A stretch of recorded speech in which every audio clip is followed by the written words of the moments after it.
Hello दोस्तों, मैं हूं राजवीर प्रताप। आप देख रहे हैं समय ग्रंथ के आधार पर हमारे वीडियो। ऋषि मुनियों ने इस धरती पर कई ग्रंथों की रचना की है। ये ग्रंथों की रचना मानव की भलाई के लिए, जिससे मानव इनसे ज्ञान प्राप्त करके अपना जीवन को एक खुशहाली एवं पूर्ण रूप से संपन्न बनाए। लेकिन वास्तव में ऋषि मुनियों के पास इस ग्रंथ की ज्ञान कहाँ से प्राप्त हुआ, चलिए इसी को हम विस्तार रूप से आपको सुना रहे हैं।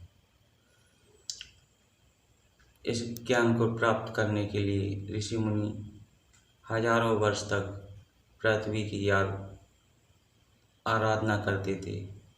इसके बाद में पृथ्वी से एक उजाले के रूप में अंश उत्पन्न होता था और वह एक साये के रूप में ऋषियों के सम्मुख आकर कहता था कि आप मेरे से क्या चाहते हैं। ऋषि मुनि उस साये से कहते थे कि हम इस धरती पर इस प्रकार का ज्ञान प्राप्त करना चाहते हैं।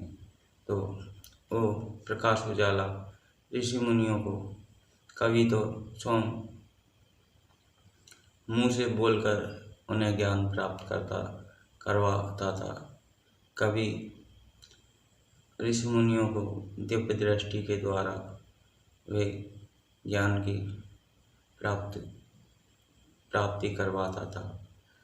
और जिस प्रकार ऋषि मुनि उनसे ज्ञान प्राप्त करते थे, उसी के आधार पर वे बताए हुए ज्ञान को एक पुस्तक में रचना करते थे, जिसे ग्रंथ कहा जाता था।